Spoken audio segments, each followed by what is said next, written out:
On today's show, we are going to cover the 14 most important things fantasy players need to know about 2024 NFL offensive lines. The Eagles have a new center. Now, Brandon, we don't normally get down to nitty gritty here and make a big deal about centers and a team changing their center. However, there's two aspects here. One, Jason Kelce, I think, is one of the best centers to ever play the game.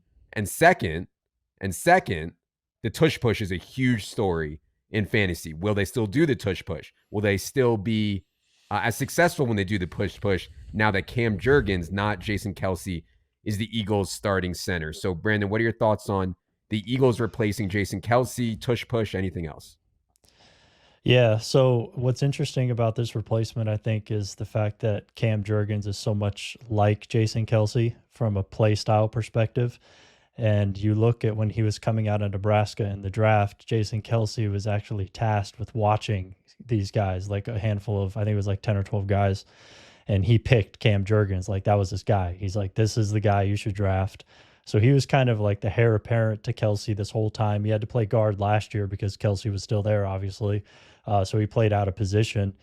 But I think this guy is a true center. I think he's going to be able to come in and do really good things in the run game. Some similar type of things that Kelce does, specifically like on the move, really keep their screen game, high and potent.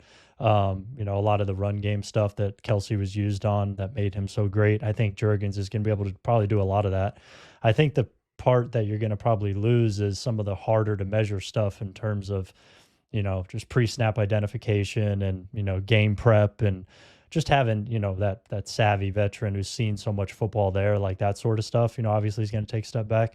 But in terms of skill set on the field, I think that Jurgens is going to be pretty similar to what Kelce brought. And as far as the tush push specifically, if anybody's going to continue it, a guy who is very like Kelce, who was mentored by Kelce, who can get all the, the tips and the tricks of that, that play. I mean, I would probably say it's a pretty good bet that it would be close to as effective, if not as, just as effective. So that's how I would probably just, kind of look at that. But yeah, I'm excited about him being here. And I think the run game is going to be still really good in Philly.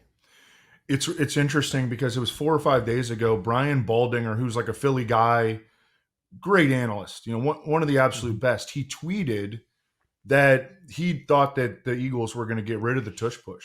And this is a huge deal in fantasy. So I texted Ross Tucker, who is like an Eagles sideline reporter. He does the color for all the preseason games. He knows the players. I think he was actually at Masterminds. Both of them were, yeah. Yeah. I was just talking to those guys. Yep. They're at the offensive line. But At the offensive line Masterminds, when I texted him, and I was like, Baldinger's saying that they're going to get rid of the tush push, and he said, strong disagree. I just talked to a starting offensive lineman for the Eagles about this, and they are not getting rid of the tush push. So I like to hear that from Brandon, kind of confirming what Ross was saying, and I trust those guys for sure. Yeah, and so we're a little bit light on our Saquon Barkley projection, and we're a little bit hot versus market on our Jalen Hurts projection, and that just really comes down to rushing touchdowns, period. We're projecting more rushing touchdowns in the market for Jalen Hurts and slightly fewer for Saquon Barkley. So certainly a really big thing. I'm just curious, Brandon, it seems when you watch the game as just a fan, everybody should be doing the tush push, right? The Eagles make it look so easy, but then other teams try to execute it and it doesn't seem to work as well. What do you think is the reason that the Eagles are so successful? Is it just Jalen Hurts squats 800 pounds and that's the end of it? I think that's definitely probably a part of it, having a quarterback with that build, that play strength, that lower half strength and power and that sort of stuff. And then having a center like Kelce, who just has as much natural leverage as he does. There's not a lot of centers kind of as compact and as small as him, really. Like Aaron Brewer in Miami is one who was with the Titans last year. That's the only guy that I could, that comes to mind who is definitely playing under 300 pounds. There might be a couple other on the fringe, but I think just a combination of Kelce and his size, Hurts and his size, his strength, and then there's got to be some real small nuance sort of technical stuff that they kind of created and mastered as well. But I think it's a combination of all those things. Yeah, for sure. Well, it sounds like Brandon thinks that Jurgens can do the job, and so we're going to stick with that projection, I think, for the most part, on Hurts getting tush push here. All right. And by the way, Thorn, if you go to his rankings, they're on establishthерun.com, does have the Eagles second overall in his rankings for this year. Let's go to number 13 offensive line story you need to know. Chiefs have what I guess would consider question marks on Patrick Mahomes' blind side. Now, I wouldn't consider it that big a deal. Thorne still has the Chiefs offensive line fourth in his rankings, but we're looking at a competition, I believe, Brandon, between Wade Morris and Kingsley Suamatia. I hope I didn't miss that. What do you think about the issues, if you consider them issues, on Mahomes' blind side this year? Yeah, I mean, I don't know if it's going to be any worse or more concerning than it was last year. I think last year's probably the floor. It's not like they had great blindside protection last year. Wanya Morris played, a significant portion of the season last year, and he was a rookie, fourth round pick or whatever it was. So this year, just with an added year of experience, assuming he wins the job, I would expect last year to be his floor. And then, potentially have, Kingsley Suamatia, who you mentioned there, waiting in the wings in case he did regress or didn't develop. I think Suamatia can at least give you what Morris did last year. So I'm kind of expecting, what was on the field last year on the blind side. And then you also look at, of course, Andy Reid's ability to kind of scheme around those things, provide additional help is really good. And then also Mahomes' ability to mitigate pressure and just make it not matter is also very good. But so I'm just not too concerned about it. I think that they're going to probably figure it out to make it functional or better. Especially you add in also the left guard there. Joe Tooney is, one of the 3 or 4 best left guards in the league. He's returning. Granted, he's coming off of a serious injury, so that's worth monitoring. I think it was a torn pec. So, yeah, I mean, there's really not too much to be concerned about in that one facet. And that is the most concerning facet of the offensive line, really.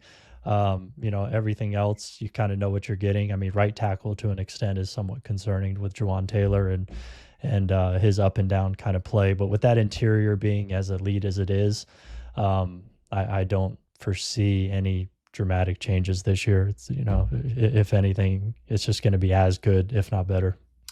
One thing I think I can say for sure is that the Chiefs loved Kingsley Suamatia in the draft to the extent that there were strong rumblings that the Chiefs might take him at number 32.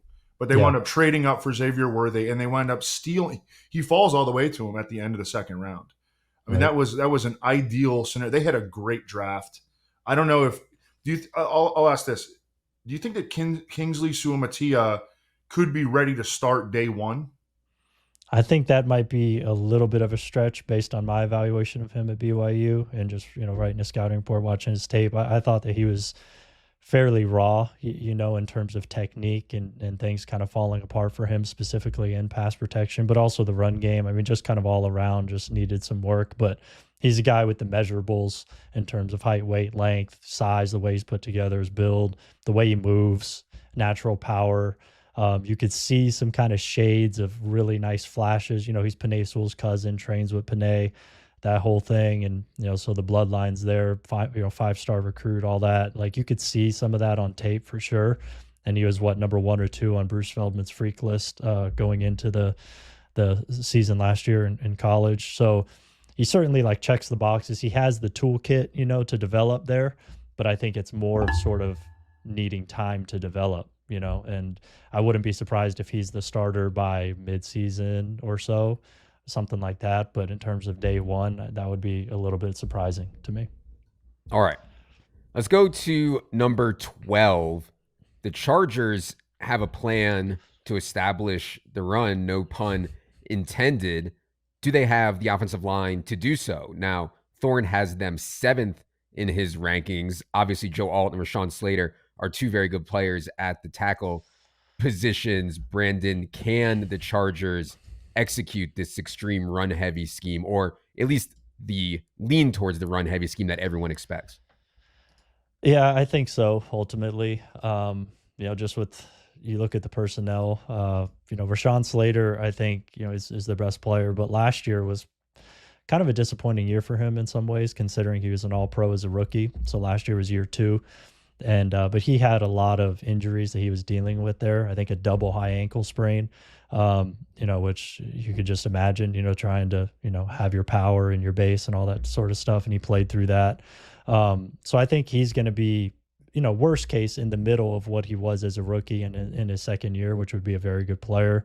And then Zion Johnson next to him at guard. I think that left side still has a lot of promise, and that's kind of the strength. But then they drafted Joe Alt, who, was my top tackle in the draft. And I just think was one of the best run blockers I've seen in college from a technique perspective, especially. But he's also 6'8", 320 and long arms and moves well, former tight end, kind of a Joe Staley kind of guy, I guess, would be the comp, of Jim Harbaugh, offensive lineman from the 49ers days. So, those three in of itself, signing Bradley Bozeman at center after Corey Linsley, the whole thing that happened with him last year, having I think it was a heart issue and he retired. I think there'd be, he's okay. He's fine. He's serviceable. The real question is a right guard. And if your biggest question is a right guard in a run first, run heavy offense, I mean, I think you're probably going to be okay. And you just look at Harbaugh and Roman's track record of having productive, high efficiency run games everywhere that they've been. I don't see that this personnel is going to hold them back from establishing it, you know what I mean, this season. So I would expect it to be a good run game. So yeah, man, that's kind of how I see it. I'm excited to see how it plays out though. Joe Alt, also great bloodlines. His dad, John Alt, was the Chiefs starting left tackle for like forever. I wanted to ask you about, so Daniel Popper, who covers the Chargers, one of the best beat writers in the business. He has talked about how this is not necessarily offensive line, but how the Chargers tight ends just complete inability to block was a critical reason for the fact that they had one of the most inefficient running games in the NFL last year. They go out and sign their biggest free agent signing was Will Dissly, who is regarded as one of the better blocking tight ends in the NFL. What kind of impact do you think that bringing in Will Dissly could have on their running game? Yeah, that's a great point. I think the fact that they have him and even like a guy like Hayden Hurst, assuming his health is good and all that, as the number 2, they even have a fullback, as well. I mean, this is going to be probably a heavy 12-22 sort of personnel offense with tight ends and multiple backs on the field. And they also don't have any good receivers. Exactly. Yeah, which could actually maybe potentially hinder the run game to make them a little too one-dimensional. But with Justin Herbert, I have some confidence that he can make some stuff happen and whatnot. But yeah, having good tight ends, and then receivers who are willing to block and a fullback and multiple, personnel, that you could deploy on the field, I think is a great point. And it's often overlooked with like run games that don't succeed. If the tight ends are, liabilities out there, the, running play can completely crumble. So, and you saw that often last year. So great point. And I agree that they're just, they're clearly gearing up, to run the ball a lot. And they have much better personnel in some of those ancillary kind of ways to do it. I didn't think we'd ever have to talk about Will Dustley's dusty name ever again, but here we are. Okay. Let's go to number 11. So everybody knows the Seahawks made a regime change at coaching. There are concerns out there that this offensive line is so bad. We've seen opinions that they are the worst in the league, et cetera, et cetera. Is this offensive line going to hamper what the new Ryan Grubb scheme wants to do here in Seattle, Brandon? I think there's pretty good chance that it could do that. I have them, I think 29th right now going into the year. And part of that is just because I have questions that could be, answered over the first few weeks, but just too many questions really. And, it's just pick where you want to start. I mean, it's every position except left tackle really, with Charles Cross there, who hasn't quite developed, I think, as much as some may have wanted to this point as a former first-round pick a couple years ago. He's a pretty solid player, but he has some issues, specifically anchoring and dealing with the bull rush and maintaining the pocket. on that left side against power that is a little concerning. So if that's your best player, at least how I see it, that's where you have to start, I guess, is the strength. But then, they signed Laken Tomlinson to play left guard, who may have another year or two, there in his career. He's clearly at the end, though, and he's not coming off a very, couple season stretch here that indicates, that he's going to reclaim what he was prior to that necessarily. Maybe there's some health stuff there I don't know about, but that one's kind of a stopgap, signing. And then, their next best guy, I would say, at right tackle, Abraham Lucas, is coming off a major knee injury, although it looks like his rehab is going pretty well and he'll be ready still.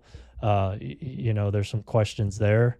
And then center, maybe their weakest spot with Oluwatimi, he's from Michigan, I think he was a 4th or 5th round pick a couple years ago. Didn't win the job last year, which I think they wanted him to do. Wasn't able to do that. And now I guess they're counting on him to just be that guy this year. I wasn't super high on him coming out. I think he has concerns with play strength and size and things. So, and then right guard, I really like a kid that they drafted this year out of UConn, Christian Haynes, who, might be their second or third best player on the line this year. We'll see, but he's a rookie. There's just a lot of questions. It's probably going to be a pass kind of heavy sort of scheme. So, we'll see. I think Geno Smith is definitely going to have to, carry more of a burden than you probably would want him to, at least initially, until things can kind of get figured out.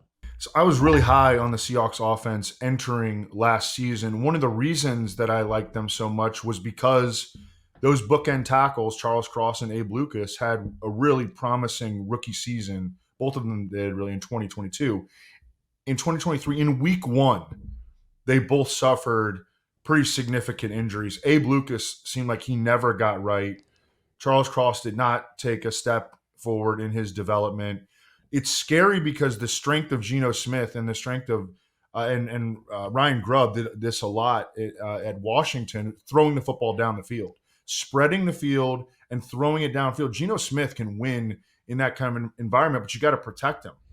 And I heard Mike Clay talking about the Seahawks offensive line. The way that he analyzes offensive line is much different than Brandon's, but I still, I think that he's got a piece of the puzzle. And he suggested that Seattle might have the worst offensive line in the league, and Brandon Thorn has them 29th. So I don't know. I think that it's a situation that doesn't inspire a ton of confidence. For sure.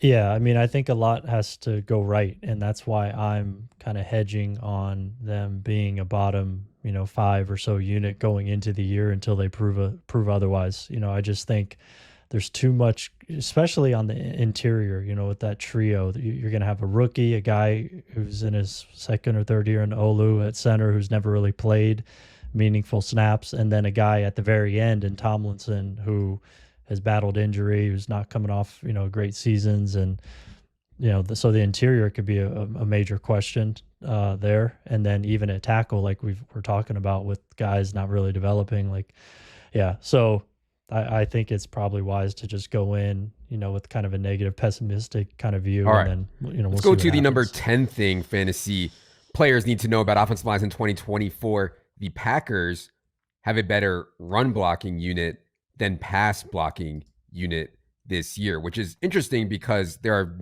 big time high hopes for Jordan Love. So yeah, I'm interested what kind of context you have around this. You do have them 18th overall in the rankings here, Packers offensive line. Brandon, what do you think about this run versus pass stuff?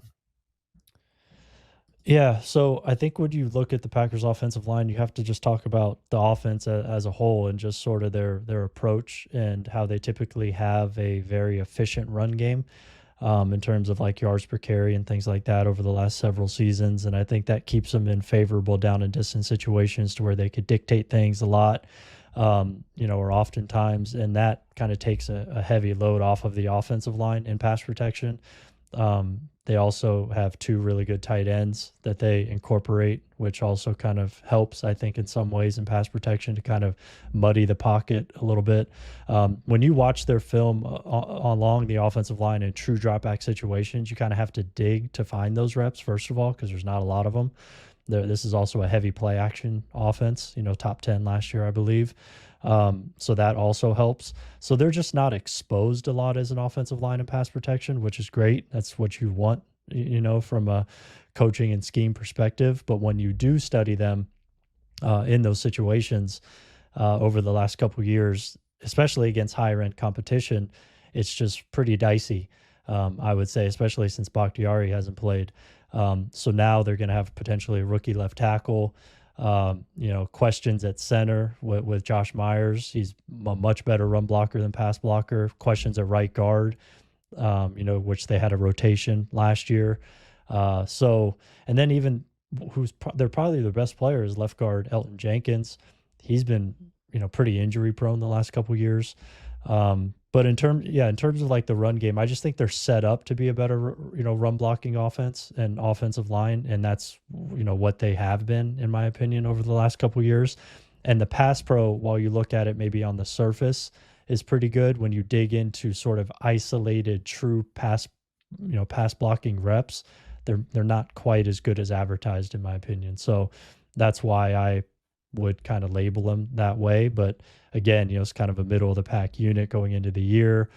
They're young, they're in a great system.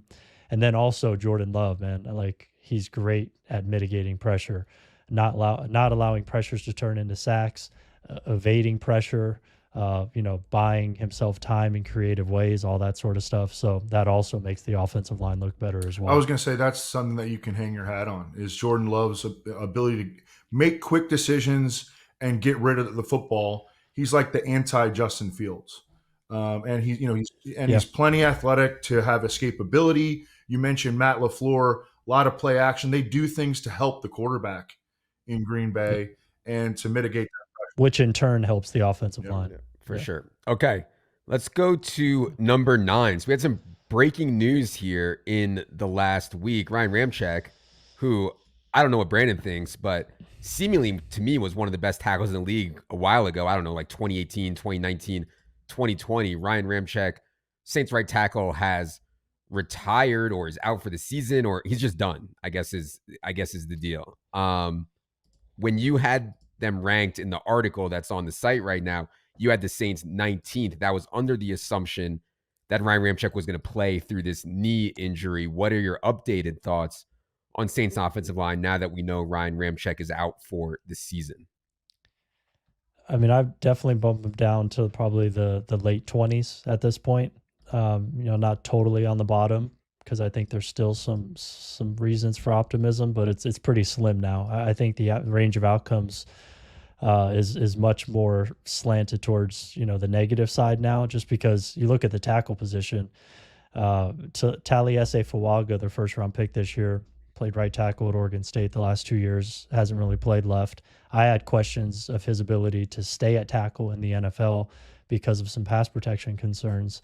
And now you're moving him positions, to the left side, and just he's the no doubt starter there, and there's nothing behind him whatsoever. So if that doesn't go really well, it could fall apart very quickly.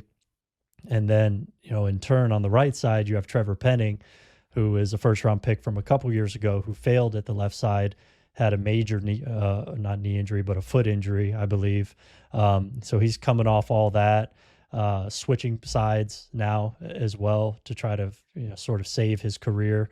And if something goes wrong there, there's really nothing behind him except some younger guys who haven't really played. So it's like you have these two major questions at tackle. With Ramczyk, you had this really like a stud right tackle to lean on, which formed a nice trio from center over. But now that kind of falls apart and you have both sides with question marks. That's just so much more difficult to scheme around. And even with a guy, who's kind of a Shanahan-esque guy now with the new offensive coordinator that they have, Clint Kubiak, I think, that's probably going to help things for sure in terms of more play action, probably a more balanced run pass split, just kind of the Shanahan sort of stuff, motion and all this stuff to help offensive lines in various ways. But man, if they get into unfavorable down and distance situations, they're down in games, different type of game situations, I don't have a lot of faith in this offensive line to pass protect at a high level.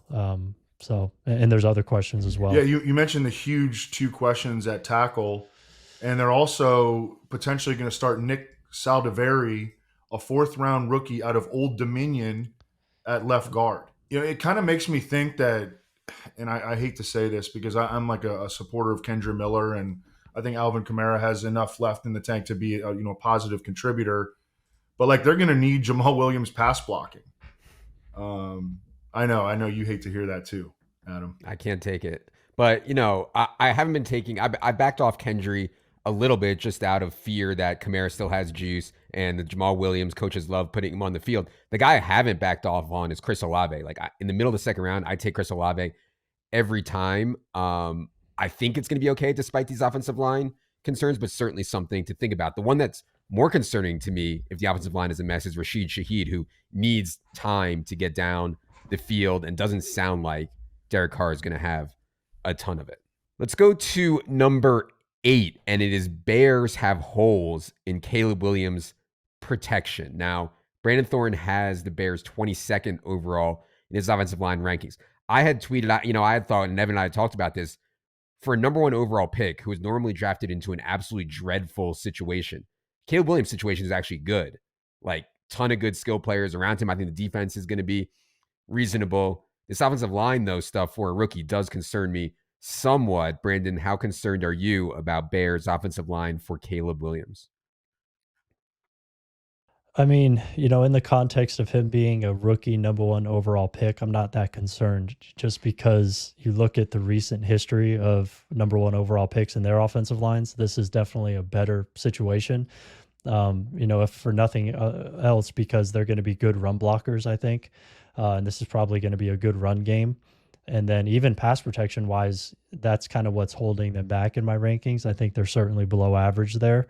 There is still some relative upside there with, at the tackle position, with Darnell Wright going into his second season, settling in a little bit more, assuming last year was kind of his floor, especially the way he trended towards the second half of the year. I thought he, was getting better as the year progressed. Braxton Jones, I mean, I kind of think he is what he is at this point for the most part. I mean, there's probably, there's always little things that guys can improve on. But he's just a better run blocker than pass blocker. But he's fine. And then Tevin Jenkins and Nate Davis at guard, that's kind of worrisome just from an injury standpoint, durability concerns. Those guys have struggled to stay on the field consistently. So, but when on the field, really good run blockers for sure. Not as good of pass blockers. And then at center, they're probably going to get functional play between Coleman Shelton and Ryan Bates, whoever wins that job. Nothing great, not a needle mover there, but somebody who can, just be functional there. So, but this is clearly to me a better run blocking unit than pass blocking unit. But at the same time, it's not as bad of a pass blocking unit as you typically would see for a number 1 overall pick. I was listening to the radio recently in Chicago, and they were talking about how there might be some lingering issues with Braxton Jones' neck injury, which would be very concerning. That debilitated him last season. Do you have any opinions on the kid that they drafted out of Duke, Kieran Amagaji, in the 4th round? Because I've never seen him play, but his measurables were really intriguing. When I read his scouting report, I mean, he sounded like he had some potential. Did you see anything out of him? So I thought he was an intriguing developmental prospect. Like if I had a 5th round grade on him, he's coming out of Yale, I believe. So Ivy League guy. Yale, I'm sorry, not Duke. They had the same colors though. Yeah, kind of that dark blue. But yeah, I mean, he just hasn't been challenged very much. He missed the Senior Bowl because he was hurt, so we couldn't see him there. Their offense was real like kind of a Mickey Mouse gimmicky sort of offense, not a lot of like true pass bro stuff, a lot of heavy RPO. So he's not taking a lot of pass sets, but he has flashes of really good power in the run game, stuff like that. And then of course the physical measurables really stand out and jump out. So there's just a lot of questions with his evaluation projection wise. I don't see a guy who would necessarily be ready to go this year. Maybe towards the end of the year potentially or something like that. But not like a week 1 starter kind of guy. That at least not what I saw. But part of that also is like just limited exposure, because he was hurt. He only played, I think, like 4 or 5 games last year at Yale and then missed the whole draft off season. leading up to the draft in terms of Senior Bowl, stuff like that. So just a lot of questions. I don't know if you could necessarily rely on him in any sort of way this year, but definitely a nice young piece to have, to develop behind Braxton Jones. I wouldn't also rule out there's still a couple free agent left tackles out there. Like, I don't know if Bakhtiari's still going to play. Charles Leno's out there, which I don't know if they'll go back down to that road again. But there's, I think Donovan Smith's still out there. Like, there's some stopgap kind of guys in case Braxton like falls apart, physically, which I don't know if that's going to happen or not. But I wouldn't, rule out them potentially adding somebody there, though, if that neck injury is, real legit. Let's go to number 7, another rookie quarterback situation now. I've been taking a ton of Jaden Daniels. I think when he hits, I'm not saying he's going to hit, but when he hits in a way that just smashes in fantasy. So it was a concern to me when I was reading Brandon's offensive line rankings, and he had the Commanders stone cold, dead last, 32nd in the NFL. Brandon, how dire is the situation on the offensive line for the Commanders this season? Yeah, I mean, I have really, I guess the best way to frame it is a lot is riding on a rookie 4th-round pick at left tackle, Brandon Coleman from TCU, who they drafted, who, I mean, I would assume is probably going to start at some point this season, if not right away, because Cornelius Lucas is the guy in front of him on the depth chart as it stands right now, but he's kind of a career backup who's older, and you definitely don't want him starting probably for a full season. So a lot is riding on Coleman, who I actually liked a good amount coming out as a prospect. It's just he was much better in college in 2022 than he was this past year. And I think part of that is due to some injuries.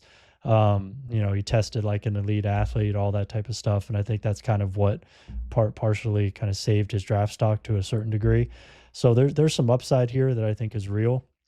It's just there's a lot riding on him because at left guard, signing Nick Allegretti with last year's signing Andrew Wiley, 2 former Chiefs who were career backup, spot starter sort of guys who are entrenched starters now.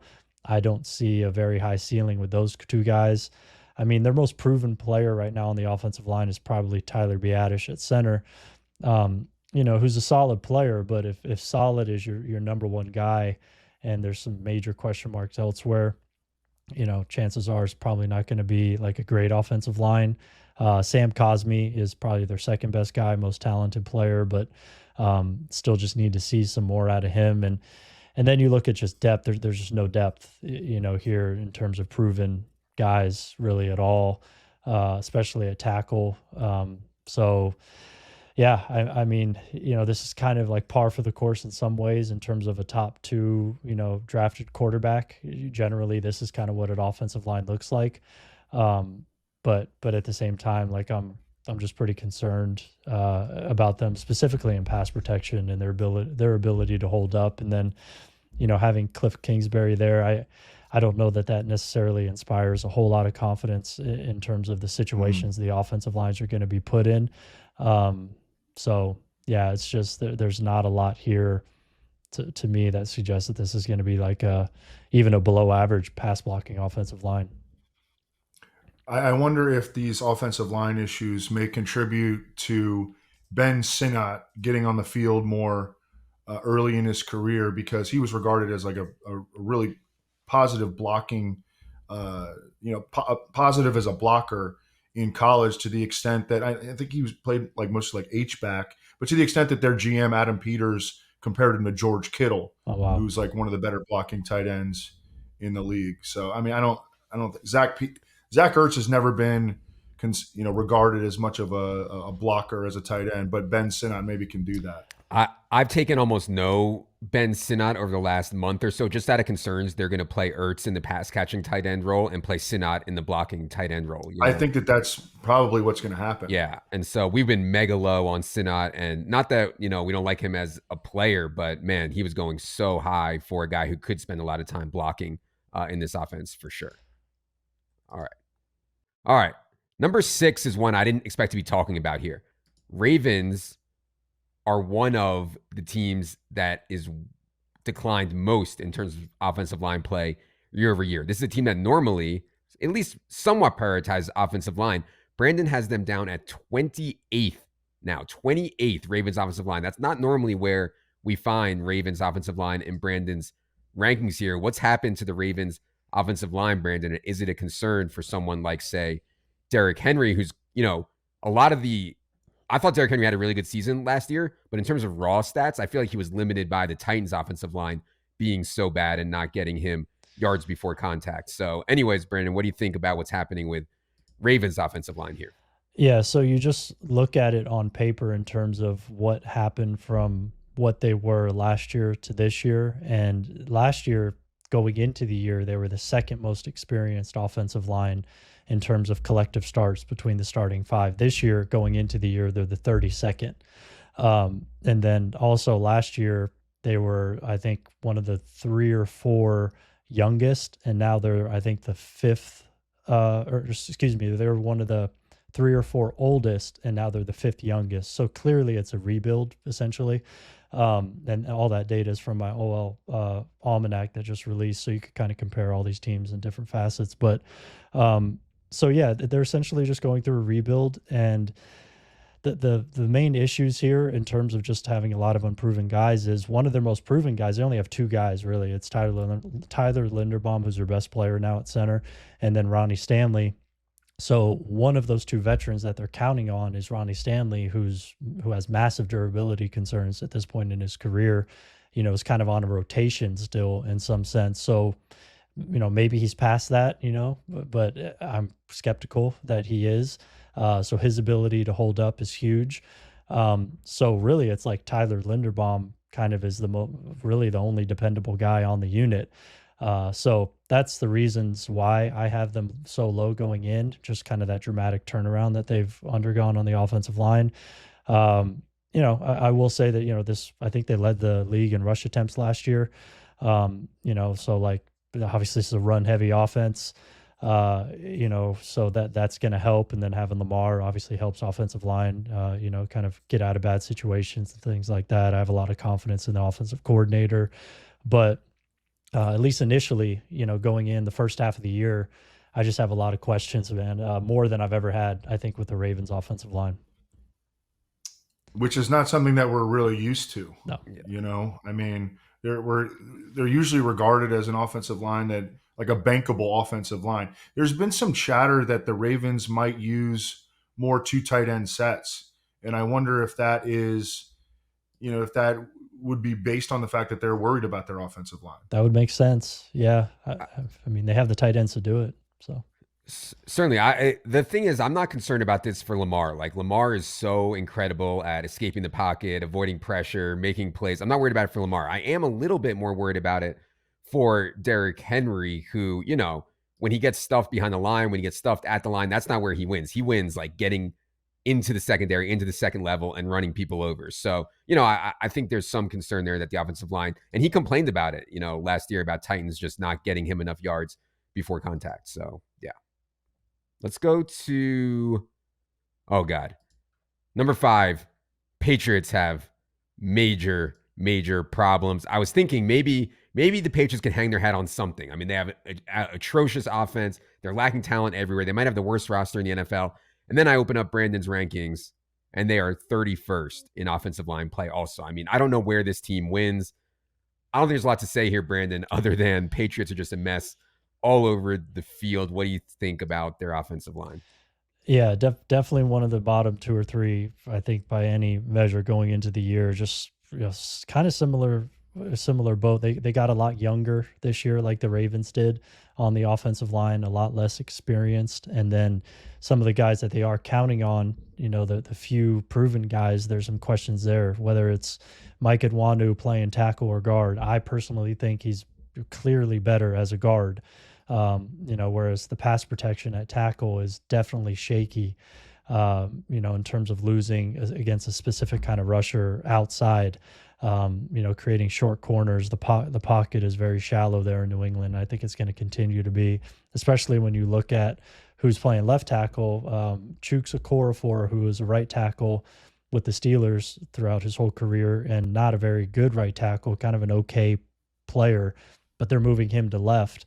At least in the interim, I think there's a young guy there named Caden Wallace who they drafted who might be taking over that spot at some point this season, but he's played right tackle at Penn State. So question marks there. And then at guard, they really don't have anybody, necessarily reliable there. I mean, their best guard on the roster right now is probably C.D. So, who was he a 4th, 5th, 6th round pick last year as a rookie, who's, a pretty solid run blocker, but that's their best guard right now. So, yeah, a lot of questions there. And then with the rookie quarterback as well, I will say I think it will help having David Andrews there, a really good veteran center for the young quarterback, but he's kind of towards the end himself, and in terms of what he's going to bring physically to the field. I mean, I don't know, man. I just have a lot of questions here, and it really starts at tackle, though, I think.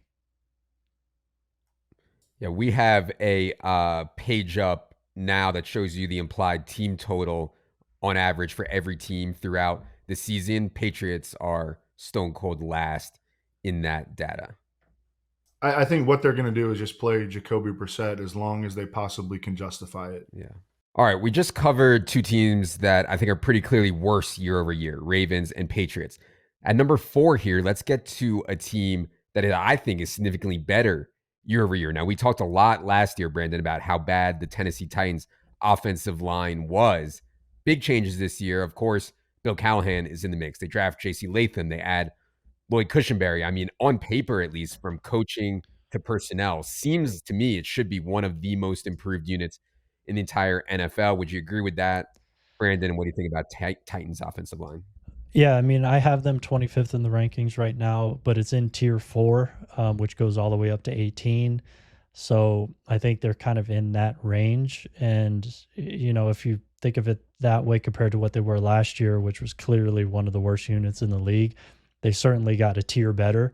And they have potential to just keep climbing, especially with now maybe the best line coach in the league, who's also going to be designing the run game. So, yeah, they're just in a much better situation now. They drafted J.C. Latham in the top 10 to go with a top 15 or so pick the prior year in Peter Skoronski to form the left side of the future. So that's in place with Cushenberry at center. Center over to left, they're in a pretty good spot. The right side, though, there's a lot of questions. I did have it with Daniel Brunskill projected as a starter, but from what I've heard, it sounds like that's going to be Sadiq Charles now, who's a really talented player who came out of LSU a few years ago, I think in the 3rd round. It's just he hasn't been able to stay on the field durability-wise, and then also just performance-wise, just up and down. But I think Callahan is going to try to get the most out of him, which I wouldn't be surprised of that happening.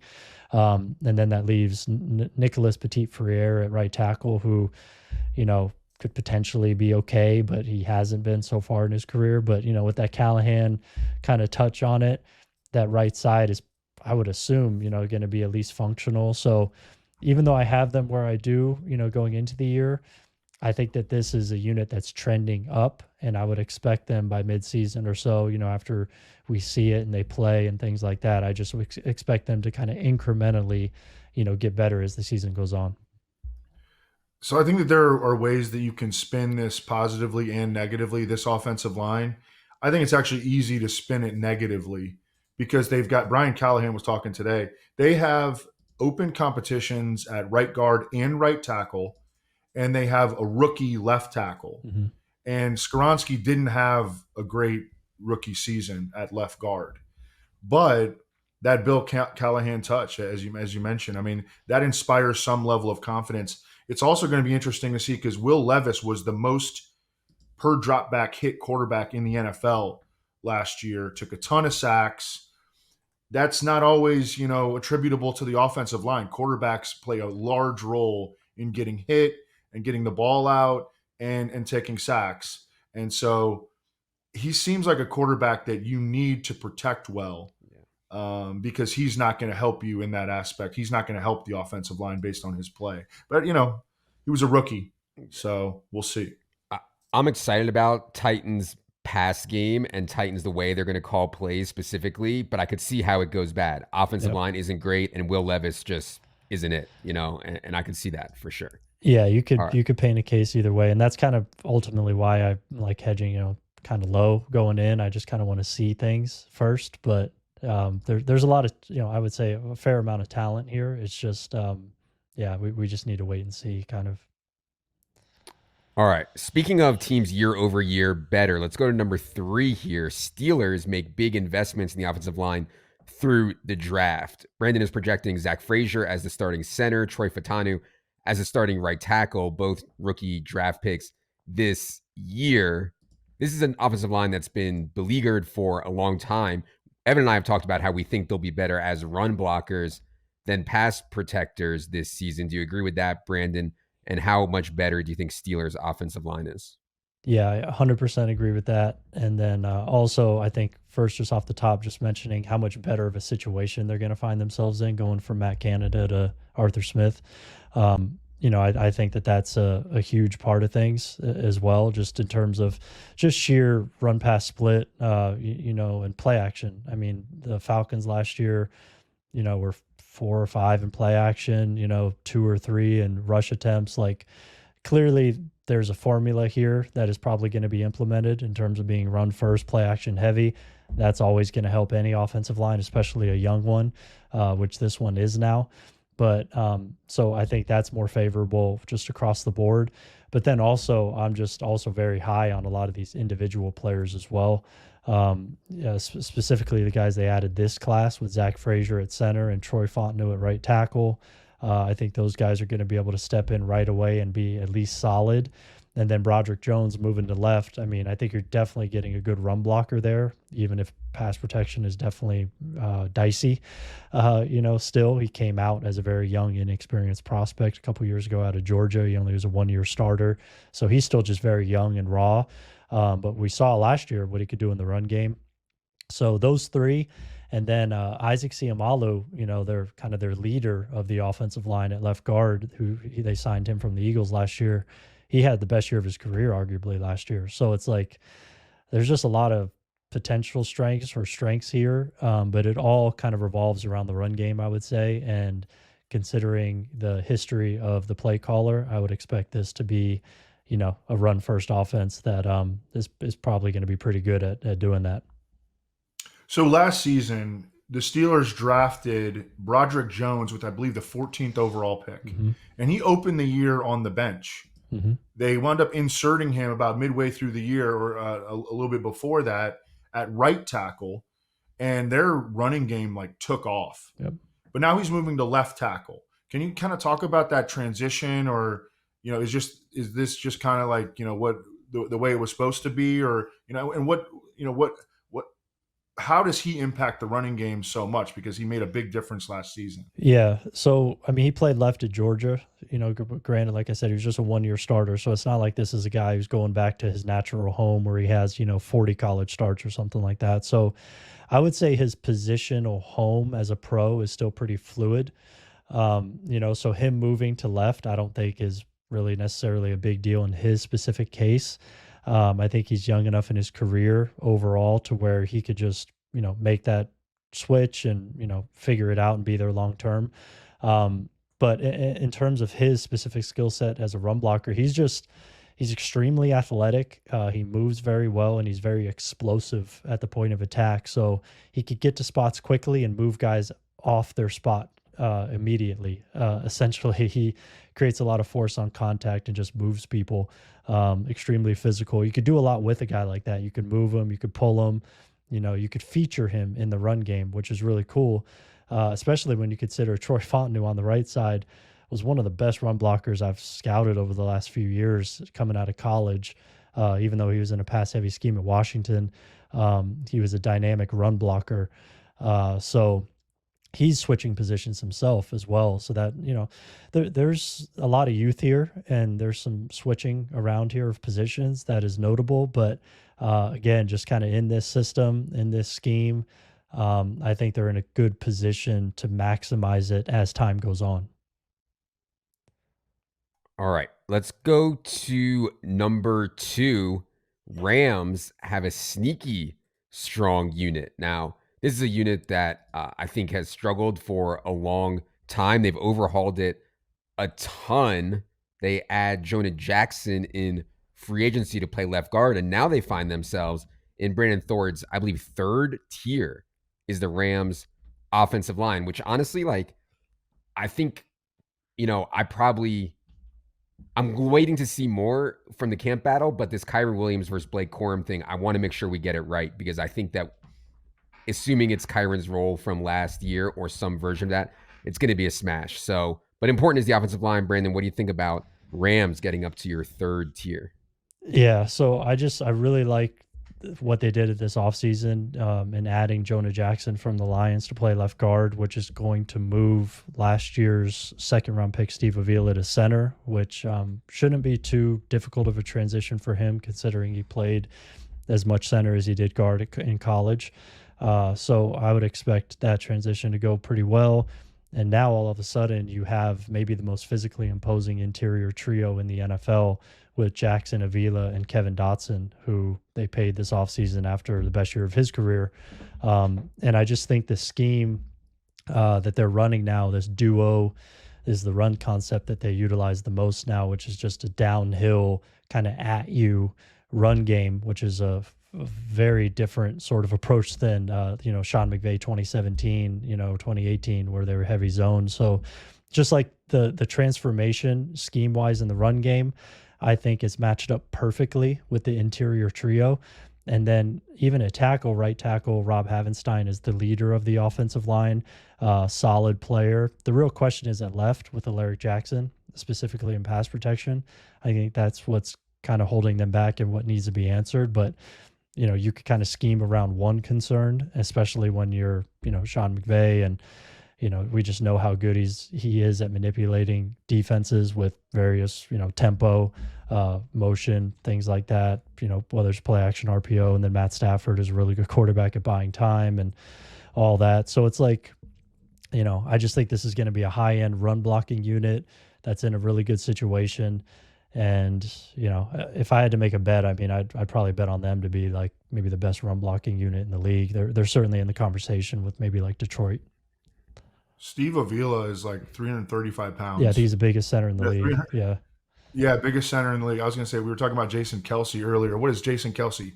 290 soaking wet? Probably, yeah. Yeah, this is the third biggest offensive line in the league weight-wise, and I think if you isolate that to the interior, they'd probably be the biggest. So, which perfectly complements their gap running game, right? Yep. Exactly. All right. Drum roll, please, for the number one story people need to know about fantasy, about offensive lines in 2024. The Jets might have the NFL's best overall roster. In Brandon Thorn's defensive line rankings, which are up on the site right now, Brandon had them as the number one defense line, number one pass rush in the NFL. Jets check in with a much improved offensive line year over year. I believe ninth in Brandon's rankings. Of course, you have an elite secondary with the Jets. You have Breece Hall. You have Garrett Wilson. You have Aaron Rodgers, hopefully staying healthy for the whole year. I don't want to get too excited here, Brandon, but I got to say your defensive line and offensive line rankings have me even more bullish here on the Jets. What do you think about this offensive line holding up, though? I know there's concerns about Tyron Smith and Morgan Moses. How many starts can they actually make this year? Yeah, that's really the concerns with the Jets, I think, really stem from durability. And, that's kind of across the board, essentially. Tyron Smith, we all know his injury history. He averages about 11 or 12 starts a year over the last 6-7 years. Now, granted, he's coming off a second team All-Pro season, and he looked great, but he had, I think, 13 starts. So he's pretty much going to miss a couple games, every year. Although they do have Olu Fashanu kind of waiting in the wings, who was their first round pick this year out of Penn State, which is nice. But then Elijah Vera Tucker, first round pick a few years ago. He's coming off 2 season-ending lower half injuries. I think it's like Achilles and maybe an ACL in back-to-back seasons. And then Morgan Moses, who has been kind of an Iron Man over the course of his career, was dinged up last year. He played through it, but he was clearly not, kind of what he was the prior few years in Baltimore. And he's an older guy as well. So it's kind of like a mix of age and durability. Like, how sustainable is this? is really the question. But going into the year on paper and what I expect them to be on the field, I mean, there's a lot of talent here. And if these guys are healthy, which I assume they are, going into the season, I would expect them to be able to start out pretty hot. It's just, how long can you keep that going, essentially? Yeah, they also know that they're kind of hanging by a thread on the first team offensive line because they used that first round pick on Olu Fashanu. They've got Wes Schweitzer, who has made starts in the NFL in a reserve role. Carter Warren had some support among like offensive line analysts. So, Joe Douglas, I mean, he knows that first team is hanging by a thread. Certainly. All right. Yep. This was super fun, as always. Learned a ton about something I don't know a ton about, which I always like to try to do every single day. Brandon, appreciate the time. Tell the people where they can find your work this coming season and where they can find you on social. Yeah, so social is at Brandon Thorn NFL. Really, Twitter, Instagram, YouTube are the main spots. And then trenchwarfare.substack.com. People could go there, read all my work, subscribe. Have my top 75 coming out here soon where I rank individual players. And then I do like a top 50 on the defensive side. And so a bunch of fun rankings that are going to be tiered and have some anecdotes from various guys across the league. And then Bleacher Report, when the season starts, if you want to get kind of a beat on the college guys coming in, you could check me out there as well. When you do these rankings, I know like you talk to these guys all the time. Has anybody ever come up to you and be like, Brandon, man, what the hell? Like, why do you have me 60th among all offensive linemen? You know what I mean? Yeah, some guys do kind of mention it, but like playfully, and they just kind of, mention it or whatever. But I mean, for the most part, I get a lot of like good feedback on it. And then even sometimes guys, if they aren't ranked well, like I'll put in the reasons why, or I'll explain it to them further, and they're like, oh, okay, I get it, even if they aren't happy about it. So, I mean, yeah, so there has been a couple instances, which I could tell you guys a story offline where a guy got really pissed at me. Wow. But it's pretty rare. A big 340-pound, 6'7" guy. Those are the guys you want to mess with and rank low, Right, especially because I see him every year too at basketball. I was going to say you're probably like become friends with some of the dudes. Yeah. Are you ever tempted to rank a guy higher because he's your buddy? Oh yeah, I mean that's a natural kind of thing, that I have to fight for sure. No. But if I watch the film and like it's clear, like I mean, man, you can't do that. You sacrifice, people paying attention to you in the future. If your integrity is all you have, Brandon. That's all. That's all you have. Exactly. Yeah, you got to fight it. Man. Also, if you have the in-season product at Establish the Run, each week Brandon goes over his biggest offensive line, defensive line mismatches of the week. Super important for fantasy. And also each week in that same article, he ranks updated rankings, top 32 offensive lines, top 32 pass rushes. Super helpful when I'm picking defenses in DFS or picking defenses for season long, and also trying to think through which teams are going to be able to protect and where there's going to be mismatches there each week. Gotten a ton of good feedback of people using that article. So again, that's part of the in-season product at ETR. All right. That's going to do it for this year's look at NFL offensive lines with Brandon Thorn. For Brandon, for Silva, for producer Luke, producer Ryan. I am Adam. Good luck, everybody.